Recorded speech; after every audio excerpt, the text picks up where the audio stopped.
Hello everyone Forever Ghana program ကနေပြန်လည်တင်ဆက်လိုက်ပါတယ်ခင်ဗျာကျွန်တော်ကိုပညာပါဒီနေ့တင်ဆက်ပေးမယ့်အကြောင်းအရာလေးကတော့ကျွန်တော်တို့တနင်္လာနေ့ညတနာရီခွဲမှာဘန်လင်နဲ့ပွဲမတိုင်ခင်အာဆင်နယ်အသင်းရဲ့နောက်ဆုံးရရှိတဲ့သတင်းလေးတွေကိုတင်ဆက်ပေးမှာဖြစ်ပါတယ်အဲ့ထဲမှာတော့အာဆင်နယ်ပရိသတ်တွေဟာဘန်လင်နဲ့နောက်ဆုံးပွဲစဉ်ကိုလည်းအက်တလက်တီကိုမက်ဒရစ်နဲ့အိမ်ကွင်းပွဲစဉ်ကစားတုန်းကတလို့ပဲအသင်းဘတ်စကားလာတဲ့လမ်းတစ်လျှောက်မှာတောင်းဖြဖြအုံကြက်ကြိုးဆိုကြမယ်ဆိုတဲ့သတင်းနောက်သတင်းတစ်ပုဒ်ကတော့အာဆင်နယ်အသင်းရဲ့ဟေးလန်လူငယ်လေ့ကျင့်ရေးကျောင်းထွက်ကစားသမားတစ်ယောက်ဖြစ်တဲ့ဘူကာယိုဆာကာနဲ့အင်တာဗျူးတွေပါဝင်မှာဖြစ်တယ်။နောက်သတင်းတစ်ပုဒ်အနေနဲ့ကတော့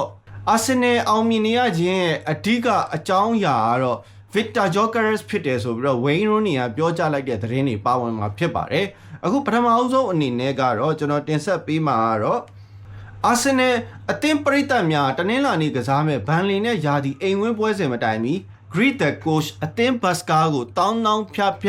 ြကြိုဆိုခြင်းအစီအစဉ်ကိုထပ်မံပြုလုပ်မယ်ဆိုပြီးတော့ကြားသိရပါတယ်ပြီးခဲ့တဲ့အက်တလက်တီကိုမက်ဒရစ်နဲ့ပွဲစဉ်မတိုင်မီကလည်းအာဆင်နယ်ပရိသတ်တွေဟာအသင်းဘတ်စကားနှစ်စီးကိုအားတက်သရောကြိုဆိုခဲ့ကြပါတယ်အမရိတ်ကွင်းသွားတဲ့လမ်းကအရန်ချင်းတဲ့အတွက်အရင်ချိန်တွေတုန်းကအဲ့ဒီအစီအစဉ်ကိုပြုလုပ်ဖို့တွန်းဆုတ်နေခဲ့ကြပေမဲ့အက်တလက်တီကိုမက်ဒရစ်နဲ့ပွဲမှာဘေးကင်းနဲ့ပွဲခံနိုင်ခဲ့တဲ့အတွက်အခုချိန်မှာတော့ဘန်လင်နဲ့ပွဲအိမ်ကွင်းနောက်ဆုံးပွဲစဉ်မှာလည်းအသင်းသားတွေနဲ့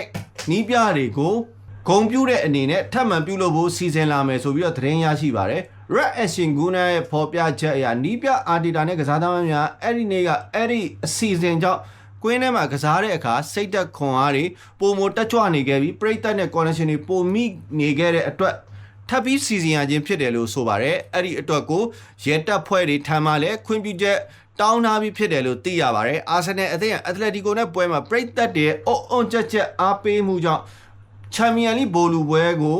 တက်ရောက်နိုင်ခဲ့သလိုအိမ်ကွင်းမှာနောက်ဆုံးရှင်ပြိုင်မဲ့ဘန်လင်နဲ့ပွဲမှာလည်းထပ်တူရလက်တွေရရှိဖို့အတွက်ကိုပရိသတ်တွေအနေနဲ့အဲ့လိုမျိုးစ조사ပေးသွားမယ်ဆိုပြီးတော့သိရှိရပါတယ်တကယ်လို့တနင်္လာနေ့မှာဒါအာဆင်နယ်အသင်းအနိုင်ရခဲ့မယ်ဆိုရင်ပရီးမီးယားလိချန်ပီယံဆုကိုစုခူးဖို့အရန်ပဲနီးစပ်သွားမှာဖြစ်ပါတယ်အိမ်ကွင်းနောက်ဆုံးပွဲစဉ်မှာလည်းအသင်းသားတွေနဲ့နီးပြတွေကိုဂုံပြူတဲ့အနေနဲ့ထပ်မံပြုလုပ်ဖို့စီစဉ်လာမယ်ဆိုပြီးတော့သတင်းရရှိပါတယ်နောက်သတင်းတစ်ပုဒ်အနေနဲ့ကတော့ Helen Academy ထွက်ကစားသမားတစ်ယောက်ဖြစ်တဲ့အခုချိန်လူငယ်ကစားသမားလေ့ကျင့်ရေးကျောင်းမှကစားသမားတွေရဲ့စံပြတအူးဖြစ်တဲ့ဘူကာယိုဆာကာနဲ့မေးမြန်းခဲ့ပုံတွေကိုတင်ဆက်ပေးမှာဖြစ်ပါတယ် Arsenal.com မှာတင်ထားတဲ့အင်တာဗျူးလေးကိုတင်ဆက်ပေးမှာဖြစ်ပါတယ် Arsenal FC ရဲ့ Helen Academy ကနေစတင်ခဲ့ပြီးအခုဆိုရင် Emirates Queen ကြီးရဲ့မျှော်လင့်ချက်အဖြစ်တောက်ပနေတဲ့ Star Boy ဘူကာယိုဆာကာမကြာခင်ကပြုလုပ်ခဲ့အင်တာဗျူးတစ်ခုမှာ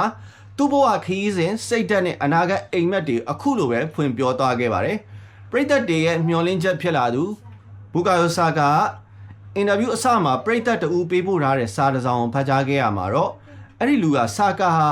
အာဆင်နယ်အသင်းရဲ့ကစားသမားတစ်ယောက်ဆိုတာထက်ပိုပြီး North London ကကလေးငယ်လေးတွေရဲ့စံပြတူဖြစ်တဲ့စ조사တဲ့သူတယောက်အတွက်သူ့ရဲ့အိမ်မက်တွေဟာတကယ်ဖြစ်လာတတ်တယ်ဆိုတာကိုလက်တွေ့ပြသခဲ့တဲ့စံပြတူဖြစ်တယ်ဆိုပြီးတော့စာထဲမှာဖော်ပြထားတာကိုဆာကာကြားတဲ့အချိန်မှာဒီလိုစကားတွေကြားရတာတဲ့ကျွန်တော်တို့အရန်အဓိပ္ပာယ်ရှိပါတယ်ပရိသတ်တွေရဲ့မေတ္တာနဲ့ယုံကြည်မှုတွေနဲ့ကျွန်တော်တို့ကိုအမြဲတမ်းအားပေးနေခြင်းကကျွန်တော်တို့အောင်မြင်မှုရစေတယ်လို့ပဲအေးစေးတည်တည်ငြိမ်ငြိမ်နဲ့တုံ့ပြန်ခဲ့ပါတယ်အောင်မြင်မှုနောက်ွယ်ကအကြောင်းအရာ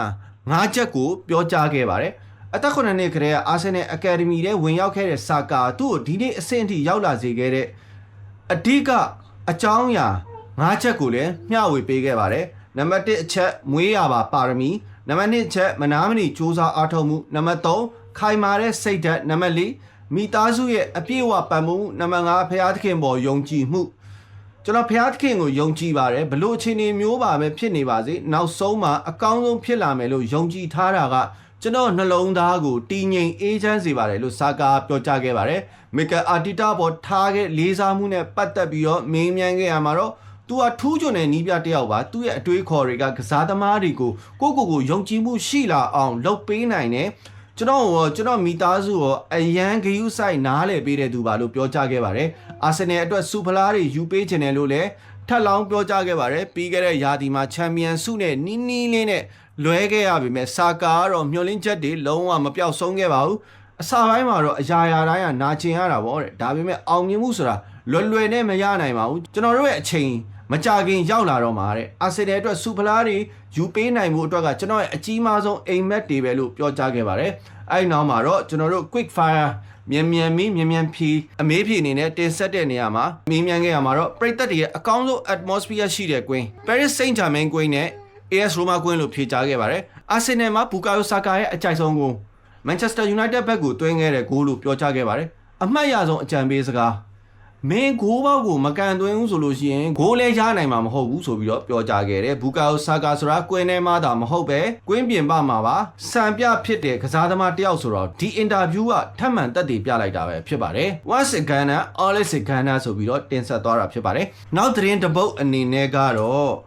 အာဆင်နယ်အသင်းအောင်မြင်မှုနောက်ွယ်ကအဓိကအကြောင်းရင်းတစ်ခုက Victor Gyökeres ဖြစ်တယ်ဆိုပြီးတော့ပြောကြားလိုက်တဲ့ Rooney အာဆင်နယ်အသင်းရဲ့တမိုင်းဝင် Premier League နဲ့ Champions League ဖလားနှလုံးစုကူးရေးမှာကြိုးပမ်းမှုမှာ Victor Gyökeres ဟာအဓိကကျတဲ့အချက်တစ်ချက်ဖြစ်တယ်လို့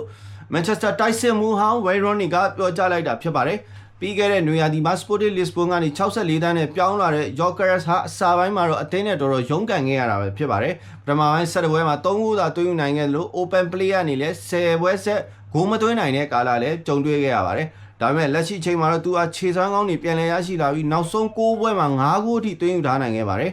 သူ့ရဲ့ကစားပုံနေရာယူတက်မှုနဲ့အသင်းမော်တွေကိုကူညီပေးနိုင်တဲ့အရေးချင်းတွေကြောင့်ပိုပြီးနာမည်ကြီးလာခဲ့တာလည်းဖြစ်ပါတယ်ဒီရာသီမှာ Victor Gyökeres ဟာစုစုပေါင်း22ဂိုးသွင်းထားပြီးအာဆင်နယ်အတွက်ပထမဦးဆုံးရာသီမှာဂိုး20ကျော်သွင်းနိုင်တဲ့ Thierry Henry နဲ့ Ian Wright တို့ရဲ့လမ်းစဉ်ကိုလိုက်မိနိုင်ခဲ့ပါတယ်Wayne Rooney ကတော့အစီအစဉ်တစ်ခုမှအခုလိုပဲပြောကြားခဲ့ပါတယ်